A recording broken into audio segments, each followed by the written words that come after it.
Hello दोस्तों, नमस्कार। स्वागत है आपका सहजान मैथ पे। मैं सहजान आज आपको एलसीएम और एचसीएफ के बारे में बताऊंगा। एलसीएम और एचसीएफ कैसे काम करता है। एलसीएम को दो मेथड से और एचसीएफ को भी दो मेथड से बनाने का सिखाएंगे। तो सबसे पहले हम देखते हैं एलसीएम और एचसीएफ के बारे में। एलसीएम क्या कहता है? एलसीएम वो वैल्यू है जो दोनों में कॉमन वैल्यू आती है, लोएस्ट कॉमन। एलसीएम का फुल फॉर्म होता है लोएस्ट कॉमन वैल्यू, और एचसीएफ का वैल्यू आता है हाईएस्ट कॉमन वैल्यू। एचसीएफ और एलसीएम, एलसीएम को देखेंगे। एलसीएम से पहले हम एक छोटा सा रूल आता है, प्राइम फैक्टराइजेशन। क्या? Prime factorisation.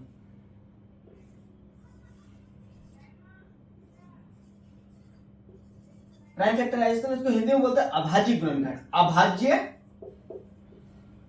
गुणनखंड।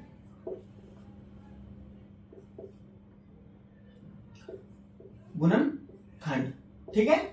तो अभाज्य गुणनखंड क्या कहता है? जैसे हमें अभाज्य गुणनखंड क्या होता है, जैसे 12 को लिखें तो 2 गुना 2 6 से, 2 3 से, तो हम इसको 12 को लिख सकते हैं 12 इक्वल टू 2 गुना 2 गुना 3। ये जो खंड लिखे ना, इस खंड को ही हम अभाज्य गुणनखंड कहते हैं। यानी गुना के खंड में हम जिसे लिख रहे हैं उसे ही हम गुणनखंड कह रहे हैं। तो ये गुना का खंड है। जैसे 12 को 2 गुना 3, ये खंड में लिखने का मतलब इसे ही था गुणनखंड। और अभाज्य इसलिए इस संख्या का नाम पड़ा, इसलिए इसे अभाज्य गुणनखंड बोले, क्योंकि अभाज्य संख्या का एक डिफिनेशन होता है कि वह संख्या जिसका खंड जिसमें सिर्फ और सिर्फ एक और खुद से भाग लगे। तो ये वो संख्या का खंड है, ये संख्या का गुणनखंड है, ये संख्या गुना का रूप है जिसमें सिर्फ एक से और खुद से भाग लग रहा है, तो इस वजह से इस संख्या को हम अभाज्य संख्या बोलते हैं। तो इस तरीके से हम एक एग्जांपल और देखेंगे। 14, जैसे 14 को लिख लिए 2 7, तो 2 गुना 7, 14 को इस तरीके से लिख सकते हैं। जैसे 16 को लिखेंगे, 16 का प्राइम फैक्टराइजेशन क्या होगा?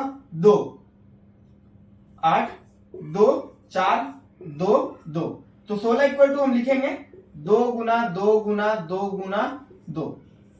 तो इस तरीके से लिखेंगे, ना कि हम 16 को 8 गुना 2 लिख दें। तो ये वह छोटी संख्या नहीं हो पाई 8 जिसका खंड ना हो। 8 ऐसी संख्या है जिसका खंड संभव है। तो प्राइम फैक्टराइजेशन वह होती है, वह छोटी से छोटी संख्या के रूप में तोड़ना जिसका खंड और पॉसिबल ना हो उस संख्या का। तो अभाज्य गुणनखंड मैंने इसलिए बताया था कि इस मेथड से एक एलसीएम निकालने का रूल आता है।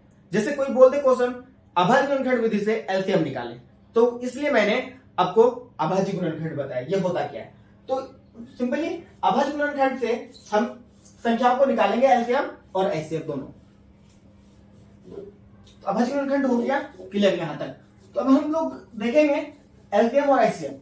तो पहला मेथड एलसीएम निकालने का है भाग विधि द्वारा। एलसीएम को पहला मेथड है भाग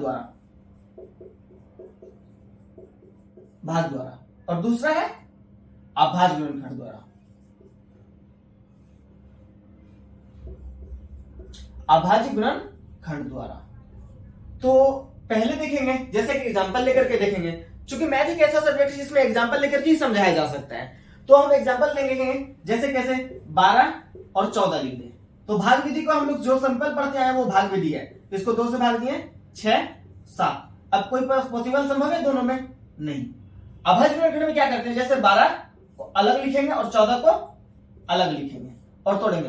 2 6 2 3, तो 14 को 2 7, तो 12 इक्वल टू 2 गुना 3 और 14 इक्वल टू 2 गुना 7।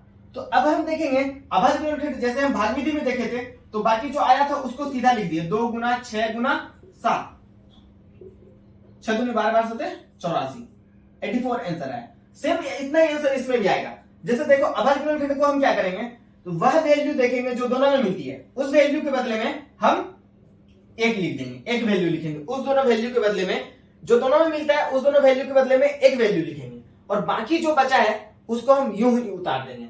जैसे 2 गुना 3 गुना 7, गुना करो इसको, 2 दूनी 4, 4 की 12 12 7 84, यानी 84 ये भी वैल्यू आ रही है और 84 मेरी ये भी वैल्यू आ रही है। तो हम लोग देखते हैं कि भाग विधि से ही एलसीएम निकालते हैं, लेकिन ये एक और मेथड है जिस मेथड से हम लोग एलसीएम भी निकालते हैं। ठीक है, इसी में एक कंसेप्ट, छोटा सा कंसेप्ट और बता देते हैं।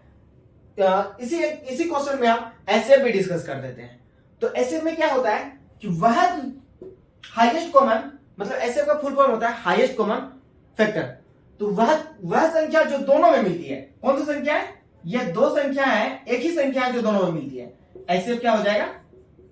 एचसीएफ इक्वल टू 2 आ जाएगा आंसर। तो भाग विधि से हम एचसीएफ देख लेंगे, जैसे 12 और 14 देखेंगे।